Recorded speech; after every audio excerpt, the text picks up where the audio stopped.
Hi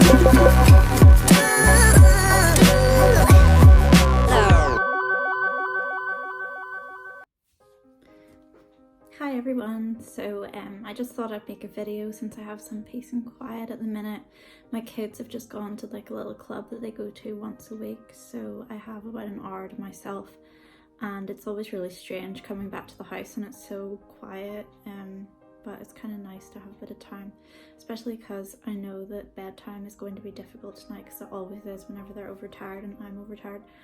I'm just like sitting like trying to figure out if my painting that I was working on is finished or not, and that's one thing that I find really hard about painting, is like knowing when to stop, because I feel like sometimes you look at it and you immediately feel like satisfied with it, but then other times it's not as clear as that. But then there have been times when I've thought, oh, it's not completely finished, and then I've gone on to do more and I end up feeling like I've ruined it.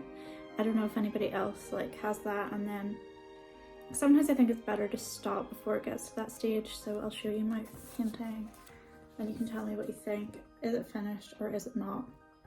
I don't want it to be like really defined and like with clear lines everywhere. I want it to be kind of dreamy looking. So yeah, you can let me know what you think. And I might start another painting, or at least do the outline of one today just before I pick up my kids. Yeah, my gate outside always closes randomly by itself after we've come into the house, and it always kind of freaks me out because I don't expect it, even though I've lived here for like 5 or 6 years and I should know by now that it does that, but no, it never sinks in. So today I was just feeling like really not good in my head. This morning I just knew that I was going quickly downhill with my mental health, and I have to be kind of careful with what I do sometimes because I have bipolar disorder, which I'd mentioned in another video, and I think I'm starting to pick up on cues that I get more quickly before it gets to like crisis point, but I could feel myself kind of hurtling towards that this morning. So there were things that I wanted to do and that I felt like I should do, but like I had to basically make the decision to put it aside and prioritise my mental health, because I realised like if I didn't do that today, it was just going to mean that it would hit me worse later. So like maybe like the things that I wanted to do today, I can now do them tomorrow and the next day, but if I had pushed myself to do them today, I then wouldn't have been able to do what I needed to do for the rest of the week, if that makes sense. And I think it's really important to sort of like acknowledge when you're feeling like everything's getting out of control.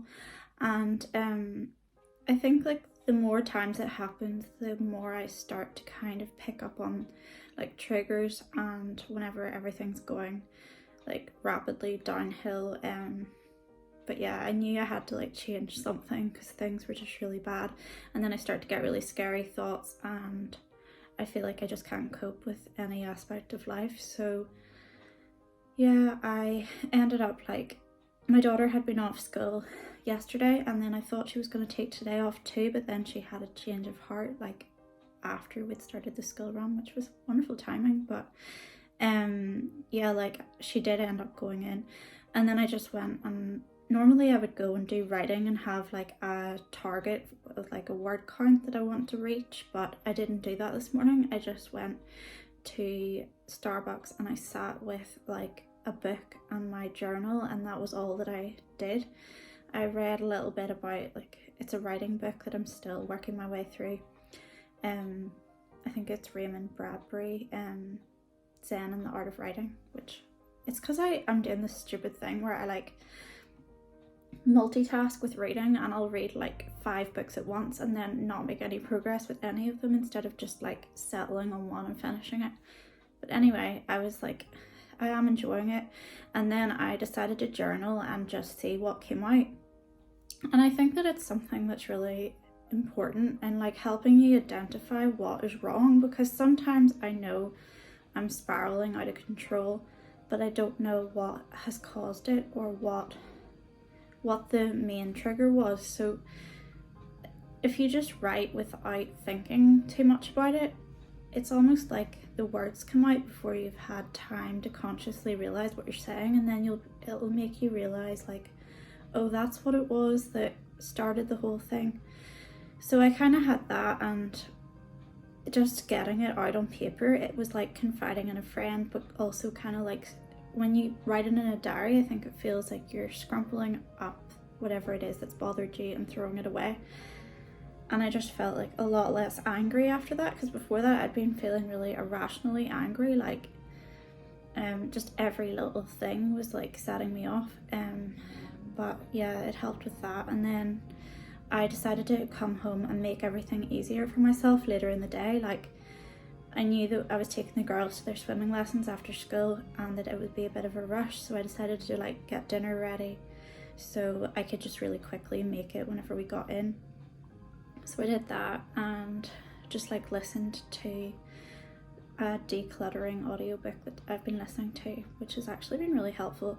And then I finished it, and then I actually did a little bit of decluttering, because I also feel like whenever I mean, you wouldn't know it from looking behind me now, but whenever everything gets too crowded, I just feel really overwhelmed by it. And especially if my head's not right, it's like a physical kind of representation of where I'm at mentally, and it's just too chaotic. And I feel like I need to start to weed stuff out, because I had a big clear out a while ago and it was quite radical, but then I have just let everything mount up again. With kids in the house, it just happens so quickly without you even realizing. So yeah, I need to work on that. But I have been doing like it suggests in the book that I've been reading, like doing like 5-minute tasks and focusing on one small area, like one drawer, and it just like, it's much less overwhelming than trying to tackle the whole thing in one go. And I've also been selling clothes on Vinted and stuff, because I just want to clear out my space, and I was feeling like crowded by everything I owned. And then while the girls were in their swimming lesson, I went swimming too, and I just really love getting in the pool. And I'm not the best swimmer, but like there's just something about having headspace. Like when you're swimming through the water, it is like meditation. It's like, and your phone is away in a locker, so it's like you're detached from the rest of the world. No one can reach you for that short period, and you're just like kind of daydreaming while you swim. And because my kids are like in their own lesson, then I know they're safe and I can kind of switch off unless they come looking for me for whatever reason. And yeah, it's just like you go into your own little zone, and I just felt so much better after it. And sometimes it's not what I feel like doing, like the thought of it is kind of like, oh, like it just feels like this mammoth task. I think also because I tend to try to give myself like a number of lengths I want to do in half an hour, just to feel like I'm kind of progressing with it. But when I'm doing it and when I'm finished, I always feel so much better. So I think it's really important actually for my mental health to make time to go swimming. And yeah, it's weird how things like that can just like change your whole mental state. And like you might not necessarily realize like immediately that like it could be something that simple that needs to shift, but whenever you do attend to it, like it makes a big difference to your mood. And just tonight I feel a lot more centered and like calm. Oh, I forgot I made myself tea. I have like Earl Grey at the minute, the tea bag's still in it because it kind of takes a while to turn brown. Yeah, so I think I'm just going to put on some music and I might do some sketching, just like the outline of a painting I want to do. And yeah, basically try and have a peaceful half hour or whatever it is that I have left before bedtime chaos kicks in and I start shouting at everybody basically. So yeah, I don't know if this is like helpful to anybody, but yeah, thanks for watching, and hi to any subscribers, and thanks for subscribing. And yeah, I'll make another video soon and I'll see you soon. Bye.